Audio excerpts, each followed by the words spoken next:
Assalamualaikum warahmatullahi wabarakatuh. Halo semua, perkenalkan nama saya Sinta Bella. Saya NVM 2019 21500 139. Saya dari kelompok 11 akan memaparkan materi tentang menganalisis cerpen. Adapun cerpen yang kita analisis yaitu cerpen dengan judul Matinya Seorang Demonstran.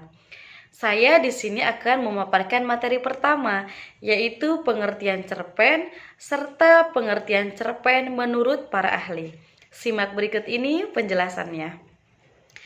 Baik teman-teman semua, apa sih pengertian cerpen itu? Nah, cerpen merupakan salah satu karya sastra dalam bentuk tulisan yang mengisahkan tentang sebuah cerita fiksi, lalu dikemas secara singkat, padat, dan jelas. Cerpen biasanya hanya mengisahkan cerita pendek tentang permasalahan yang dialami satu tokoh saja. Teman-teman, cerpen juga bisa disebut sebagai fiksi prosa karena cerita yang disuguhkan hanya berfokus pada satu konflik permasalahan yang dialami oleh tokoh, mulai dari pengenalan karakter hingga penyelesaian permasalahan. Selain itu, sebuah cerpen juga terdiri dari tidak lebih dari 10.000 kata saja. Selain itu, cerpen merupakan singkatan cerita pendek. Saat membaca cerpen biasanya sangat cepat selesai.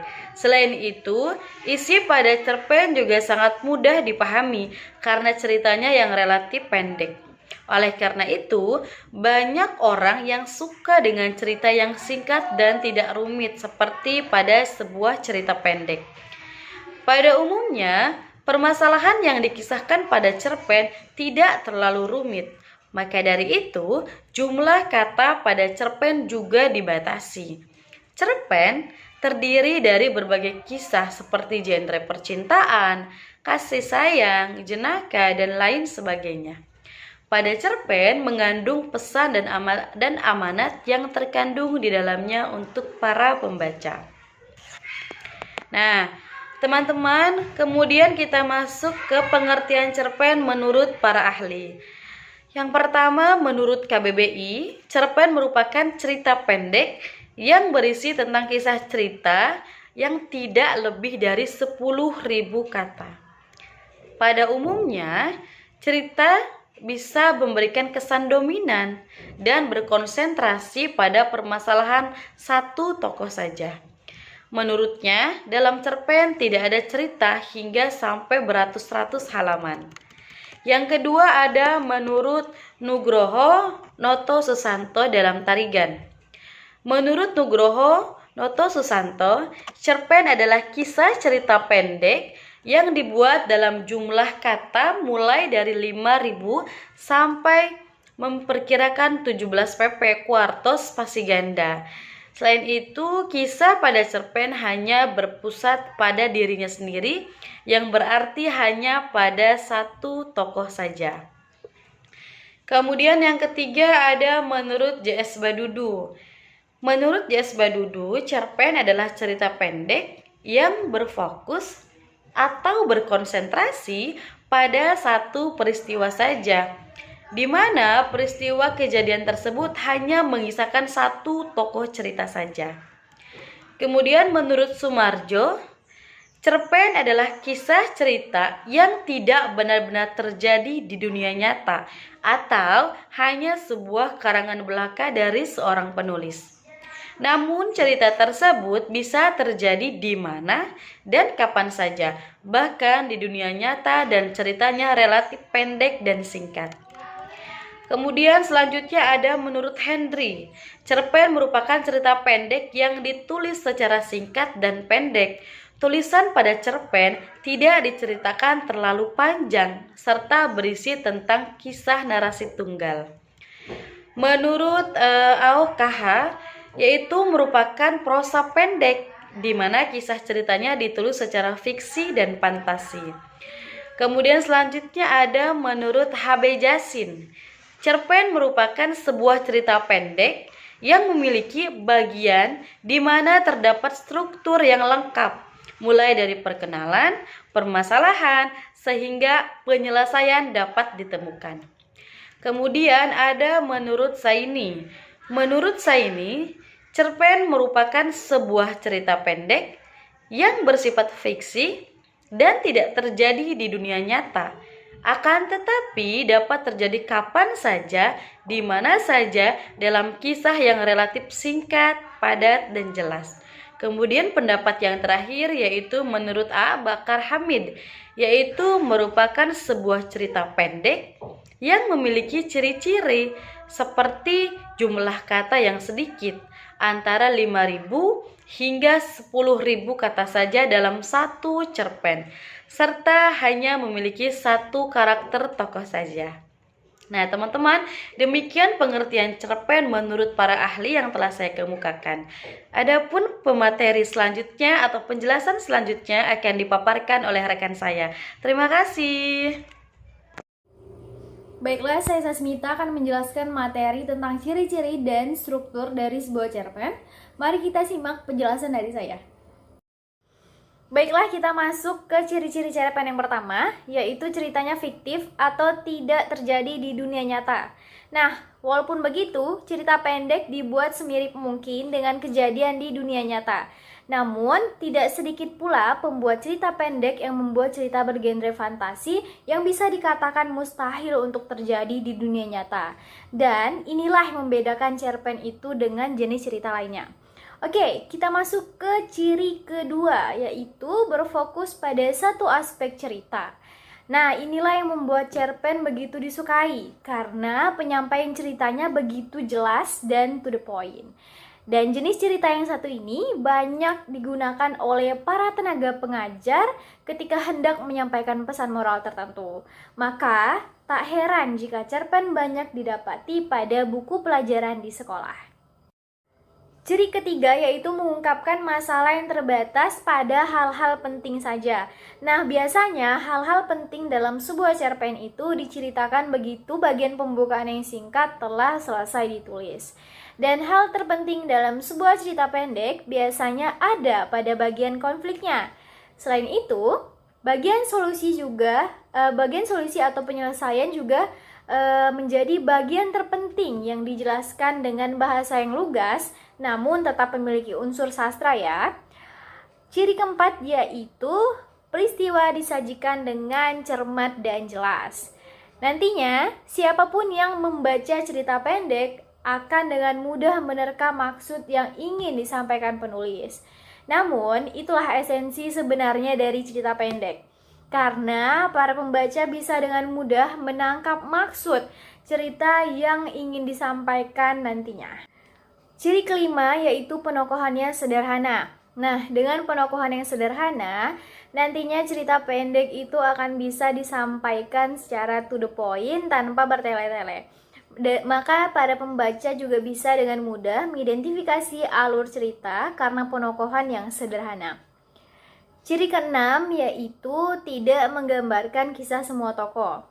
Dalam penulisan cerita pendek yang tidak menggambarkan keseluruhan cerita dari tokoh yang ditampilkan menjadikan jenis cerita ini cukup pendek dan disukai. Cerpen juga memiliki ciri khas yang tersendiri yang membuat banyak ditampilkan terutama pada buku bahasa Indonesia di sekolah-sekolah. Ciri ketujuh yaitu jumlah katanya pendek atau singkat. Yang paling umum, cerita pendek tidak dibuat lebih dari 10.000 kata. Tak heran jika jenis cerita yang satu ini sering ditampilkan di buku-buku sekolah, terutama pada buku bahasa Indonesia. Nah, selain itu, jenis cerita yang satu ini juga ditampilkan untuk menyampaikan pesan moral tertentu yang harapannya akan dijadikan sebagai sarana belajar para pembaca. Ciri yang ke-8 yaitu habis sekali duduk. Artinya, saat membaca cerpen itu akan langsung selesai dan bisa memperoleh isi keseluruhan cerita dalam satu waktu membaca. Karena apa? Karena cerpen memang memiliki bentuk tekstual yang lebih pendek daripada karya sastra novel. Baiklah, kita masuk ke struktur cerpen. Yang pertama, abstrak, merupakan pemaparan gambaran awal dari cerita yang dikisahkan.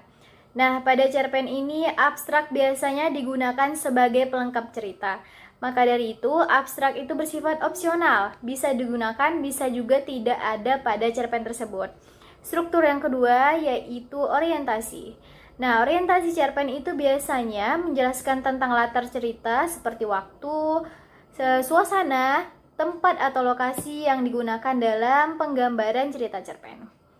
Selanjutnya, komplikasi, yaitu menjelaskan tentang struktur yang berkaitan dengan pemaparan awal suatu masalah yang dihadapi oleh tokoh.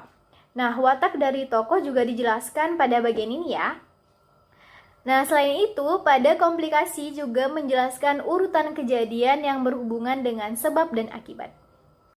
Struktur selanjutnya yaitu evaluasi. Nah, pada bagian ini terjadi konflik masalah yang semakin memuncak.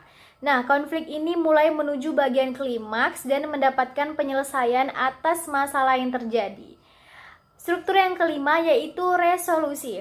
Resolusi merupakan bagian akhir permasalahan yang terjadi pada cerpen. Nah, pada bagian ini terdapat penjelasan dari pengarang mengenai solusi permasalahan yang dialami oleh tokoh. Struktur selanjutnya yaitu koda. Apa itu koda? Koda merupakan nilai atau pesan moral yang terdapat pada sebuah cerpen yang disampaikan oleh penulis kepada para pembaca. Nah, pesan moral yang disampaikan ini sesuai dengan jenis cerpen yang disampaikan ya teman-teman. Bismillahirrahmanirrahim. Assalamualaikum warahmatullahi wabarakatuh. Perkenalkan, nama saya Siti Mu'alama dengan NPM 2019-215035. Di sini saya akan melanjutkan materi selanjutnya mengenai unsur intrinsik matinya seorang demonstran.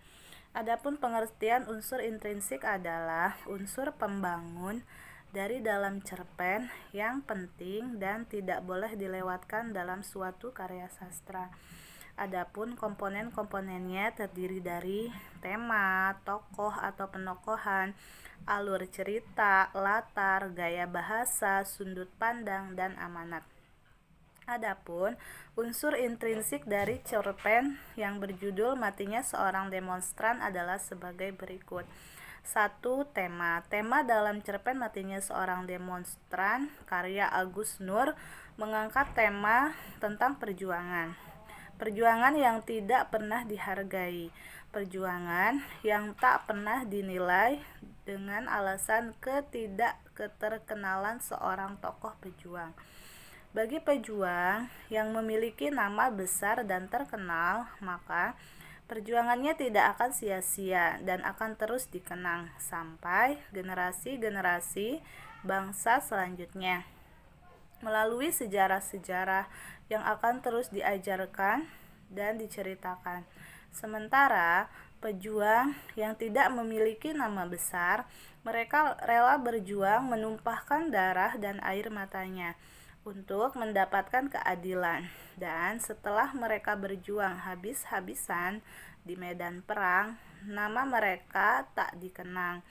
Sosok mereka tak pernah dikenal, lenyap begitu saja sejalan dengan terus membusuknya mayat-mayat penuh luka mereka. 2. Plot atau alur.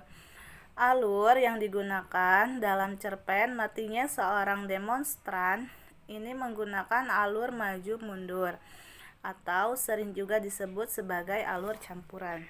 3. Penokohan.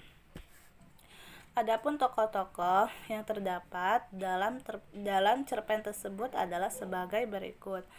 1. Rati. Rati sebagai peran utama disebutkan sebagai tokoh yang memiliki sifat dan sikap yang tidak bisa memilih dan mengambil keputusan sehingga terjebak antara tokoh Eka dan tokoh Arman.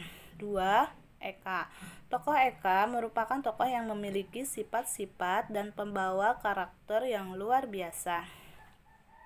Salah satu sifat Eka adalah sinis. Dia selalu sinis terhadap cara kerja pemerintahan dan segala sesuatu yang dilakukan oleh petinggi-petinggi negara. 3. Munarman atau Arman adalah seorang anak purnawirawan kolonel angkatan darat yang hidup mewah dan merupakan pacar dari Rati. Arman adalah seorang yang bertubuh tegap dan kekar. Arman juga seorang yang parlente dan tidak mau ketinggalan zaman. Dia sangat memperhatikan bagaimana penampilannya. 4. Ibu. Karakter ibu dalam cerpen ini adalah sosok yang menyayangi anaknya, yaitu Rati, dan tidak mau anaknya salah bergaul dengan orang yang dapat membahayakan hidup anaknya. 4. Latar. Adapun latar dari cerpen matinya seorang demonstran adalah sebagai berikut. 1. Latar tempat. Adapun latar tempat dalam cerpen matinya seorang demonstran adalah sebagai berikut. 1. Jalan Sutawijayan yang telah berganti nama dengan Jalan Munarman. 2. Auditorium Fakultas Filsafat. 3. Rumah Rati. 4. Bundaran kampus. 5. Jalan pertigaan depan kampus IAIN Sunan Kalijaga. 6. Kamar kos Eka. 7. Dalam rumah penduduk. 2. Latar waktu. Dalam cerpen matinya seorang demonstran karya Agus Nur, beberapa kejadian terjadi dalam waktu-waktu berikut. 1. Larut malam. 2. Malam hari sejak pagi sampai malam. 4. Esok siang. 3. Latar suasana. Dalam cerpen matinya seorang demonstran karya Agus Nur terdapat beberapa keadaan yang tergambar sebagai berikut. A. Suasana bahagia. B. Suasana tegang. C. Suasana cemas. D. Suasana sedih. E. Suasana kalut. 5. Amanat. Adapun amanat yang dapat kita ambil dari cerpen tersebut adalah sebagai berikut. 1. Janganlah keluar rumah apabila sedang ada kekacauan. 2. Jangan menilai orang hanya dari satu sisi saja. 3. Hiduplah sederhana dan syukurilah hidup yang engkau berikan. 4. Jangan hidup bermewah-mewahan, sebab itu akan membuatmu merasa sombong. Dan yang terakhir adalah saling membantu dalam kesusahan. Mungkin itu saja yang bisa saya sampaikan. Kurang dan lebihnya mohon maaf. Wabillahi taufiq wal hidayah. Wassalamualaikum warahmatullahi wabarakatuh. Assalamualaikum warahmatullahi wabarakatuh. Di sini saya akan menjelaskan materi tentang unsur ekstrinsik dari sebuah karya sastra. Unsur ekstrinsik merupakan sarana bagi masyarakat untuk mengetahui keadaan luar dari sebuah cerita. Terdapat beberapa pengertian tentang unsur ekstrinsik menurut para ahli. Pertama dari Cahyono tahun 1988,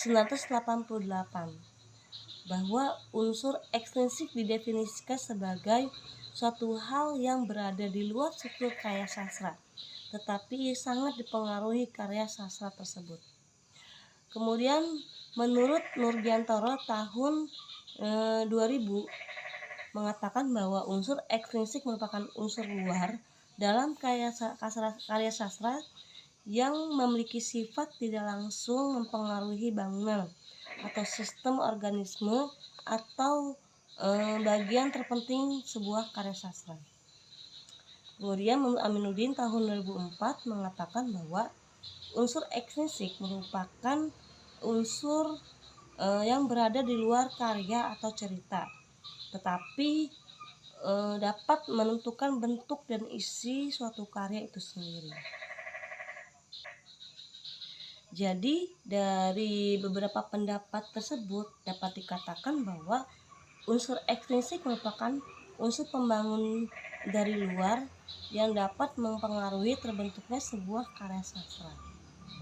Nah, selain itu, untuk lebih jelas atau untuk bisa memahami apa itu unsur ekstrinsik, maka kita juga harus tahu bagaimana bagian-bagian atau ciri-ciri daripada unsur ekstrinsik. Di sini terdapat beberapa para ahli menyebutkan ciri-ciri dari unsur ekstrinsik tersebut. Pertama yaitu menurut Kosasih tahun 2012 menyebutkan apa saja itu unsur ekstrinsik. yaitu pertama latar belakang pengarang, kedua kondisi sosial budaya, ketiga tempat atau lokasi karya dibuat. Kemudian yang kedua, menurut Nurgiantoro tahun 2005 menyebutkan bahwa unsur ekstrinsik itu pertama keadaan subjektivitas dari pengarang, kedua biografi pengarang, ketiga keadaan psikologi, dan keempat keadaan sosial dan lingkungan pengarang. Kemudian yang ketiga, menurut Aminuddin tahun 2004 menyebutkan unsur ekstrinsik itu diantaranya pertama adanya nilai agama, kedua nilai moral, ketiga nilai sosial, dan yang keempat nilai budaya. Dan terakhir yang keempat yaitu menurut Renwelek dan Austin Warren dalam karya Cahyono tahun 1988 menyebutkan bahwa adanya 4 hal yang terdapat di dalam unsur ekstrinsik. Pertama, adanya psikologi atau biografi pengarang, kedua adanya aspek politik, ekonomi, sosial, budaya, dan pendidikan.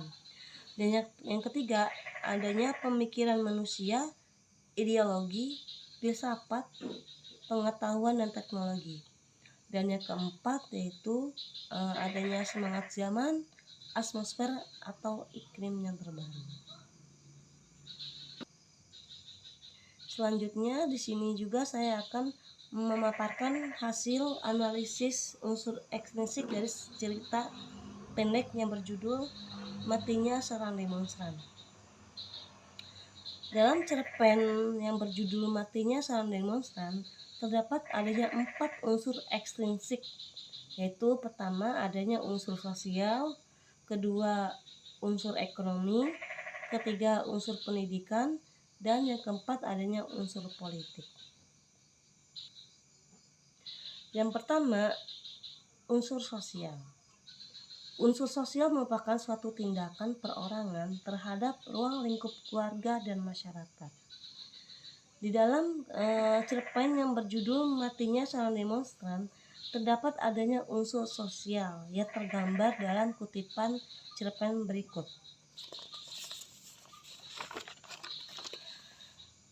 Bila Ratih semakin cemas, itu bukan karena ucapan Arman, tetapi rasanya memang ada yang tak akan pernah mungkin mampu ditanggungnya bila ia terus dekat Eka. Ibu pun sudah mulai tak suka setiap kali Eka datang ke rumah. Berita-berita demonstrasi di televisi membuat ibu melarangnya pergi. Ia tak menyalahkan. Itu perasaan wajar seorang ibu yang telah bertahun-tahun hidup sendirian, mencemaskan anak perempuan satu-satunya.